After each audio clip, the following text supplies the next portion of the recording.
홈팀 울산 포메이션은 4-3-3이며 에릭은 전방 압박과 측면 연계에 능하며 이청용은 중원에서 방향 전환과 템포 조절 능력이 탁월한 자원이다.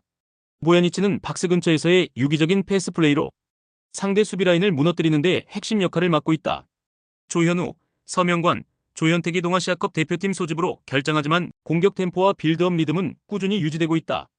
특히 하프스페이스 침투 패턴이 정밀하게 전개되면서 상대 수비를 빠르게 무너뜨리는 패턴 플레이가 위협적으로 강화되고 있다. 원정팀 대구 포메이션은 3-4-3이며 에드가는 제공권 장악력이 뛰어나지만 연계 전개에서는 고립되는 장면이 잦다.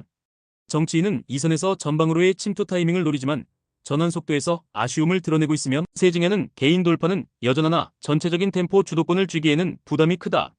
수비진은 무게 중심이 낮고 측면 수비가 쉽게 무너지는 구조로 인해 박스 근처에서의 커버가 불안정한 흐름이 반복되고 있다. 울산은 이청용과 보야니치의 호흡을 중심으로 압박과 침투 전개를 강화하며 측면 공간을 완전히 지배하고 있다. 대구는 수비 조직력과 밸런스 모드에서 흔들리는 모습이 뚜렷하며 박스 근처에서의 결정적인 순간마다 위기를 자초할 가능성이 높다. 전술 응집력과 공격 완성도에서 확실히 앞선 울산이 경기를 지배해낼 흐름이다. 홈팀 전남 포메이션은 5-3-2이며 하남은 전방에서 체력과 제공권 싸움에 적극적으로 가담하고 있다. 알베르티는 중원에서 빌드업의 핵심으로 기능하며 킬 패스를 통해 전환 속도를 높이는 중심 자원이다. 발디비아는 발 빠른 침투와 타이밍 조절이 뛰어나며 상대 수비 뒷공간을 파고드는 움직임이 날카롭다. 전체적으로 파이브백을 기반으로 한 선수비 후역습 구조가 안정감을 보이고 있고 알베르티와 발디비아의 전환 조합이 날카로운 찬스를 지속적으로 만들어내고 있다.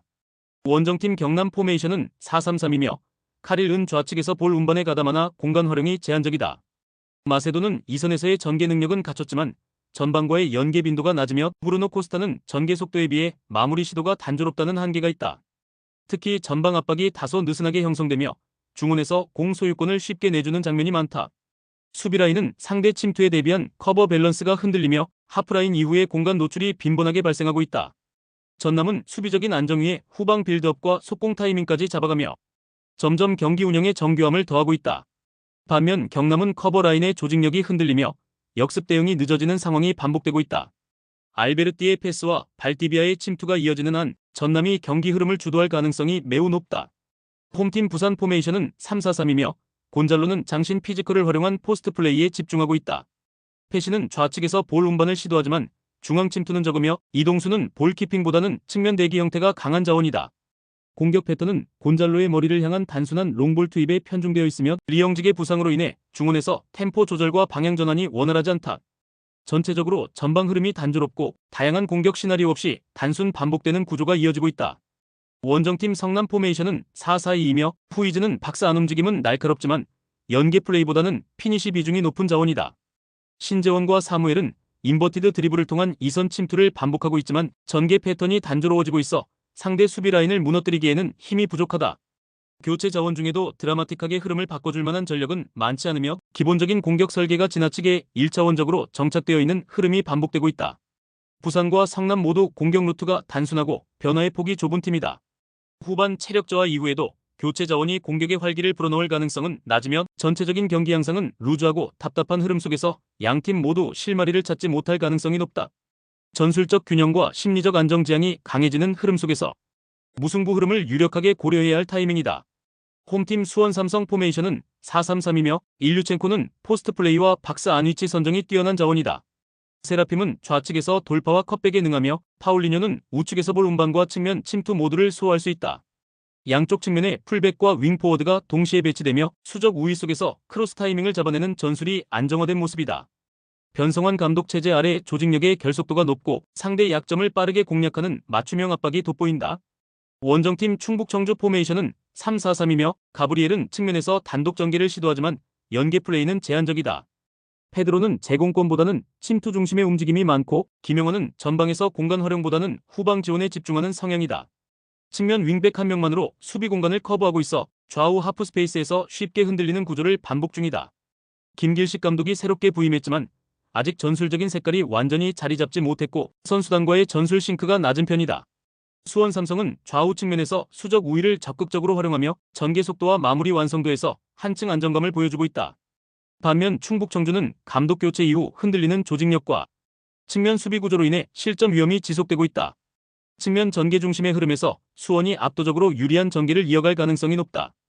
홈팀 천안 포메이션은 3-4-3이며 퉁가라는 제공권보다는 이선 움직임과 연계 플레이에 강점을 가진 자원이다. 구종욱은 우측에서 템포 조절과 전방 연계에 집중하며 이광진은 박스 근처에서의 공간 활용과 패스 연결이 주요 역할이다. 하지만 측면 수비는 윙백 1인 운영 구조에 의존하고 있어 상대의 빠른 돌파를 지속적으로 방어하는 데 어려움을 겪고 있다.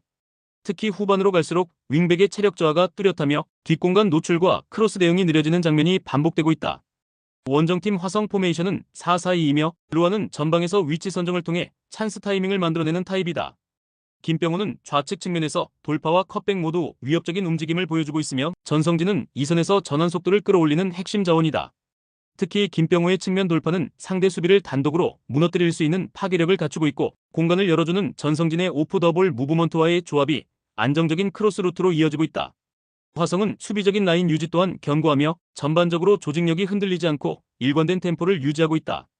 김병호의 측면 파괴력은 천안의 윙백 구조에 정면으로 충돌한다. 전반에는 버티더라도 후반으로 갈수록 뒷공간 커버에 허점이 생길 가능성이 높고 화성은 이미 전술 루트가 명확히 정착된 팀으로서 실질적인 전개 효율에서 뚜렷한 우위를 가져갈 수 있다. 이 경기는 결국 수비가 따라가지 못하는 흐름으로 이어질 공산이 크다. 홈팀 일본 포메이션은 3-4-3이며 가키타는 전방에서 넓은 움직임으로 수비 뒷공간을 공략하며 기민한 공간 창출 능력을 자랑한다. 미야시로는 이선에서의 빠른 침투와 연계 플레이에 능하며 제르맹은 왼쪽 측면에서 폭발적인 스피드와 왼발 마무리 능력을 보여준다. 특히 제르맹은 직전 경기에서 무려 4득점을 기록하는 압도적인 득점 감각을 입증했고 이번 경기 역시 그의 왼발에 공이 전달되는 순간 곧바로 득점으로 연결될 가능성이 매우 높다. 일본은 모리아스 감독 체제 하에서 3-4-3 전술을 꾸준히 다듬어왔고 전방 압박과 조직적 수비 전환에서 완성도 높은 운영을 보여주고 있다. 원정팀 중국 포메이션은 4-4-1-1이며 장윤닝은 박스 안제공권 경합에 강하지만 활동 반경이 좁고 연계 능력에 제약이 있다. 세르징요는 중거리 슈팅과 패스 전개는 가능하나 수비 시 전환 속도가 떨어져 중앙이 비는 장면이 자주 발생하고 있다. 시아오는 좌측에서의 크로스 능력은 존재하지만 일본의 전방 압박 앞에서는 볼 간수가 불안정한 모습이다. 무엇보다 두르데비치 감독은 아직 선수단과의 조직적 호흡을 다듬을 시간이 부족했고 중국은 아직도 빌드업 패턴과 수비 전환 구조가 정립되지 않은 상태로 보인다. 일본은 오랜 기간 다듬어온 3-4-3 전술을 바탕으로 공간 활용과 연계 완성도가 매우 높은 팀이다. 특히 제르맹의 왼발은 이미 직전 경기에서 사고를 터뜨렸고 이번 경기에서도 결정적 한 방을 계속 만들어낼 수 있다. 중국은 전술적으로 조직화되지 못한 채 수비와 전개가 불안정한 상태이며 일본의 압박과 속도에 고전할 가능성이 높다. 이 경기는 조직력 차이와 전술 완성도에서 승부가 갈릴 흐름이다.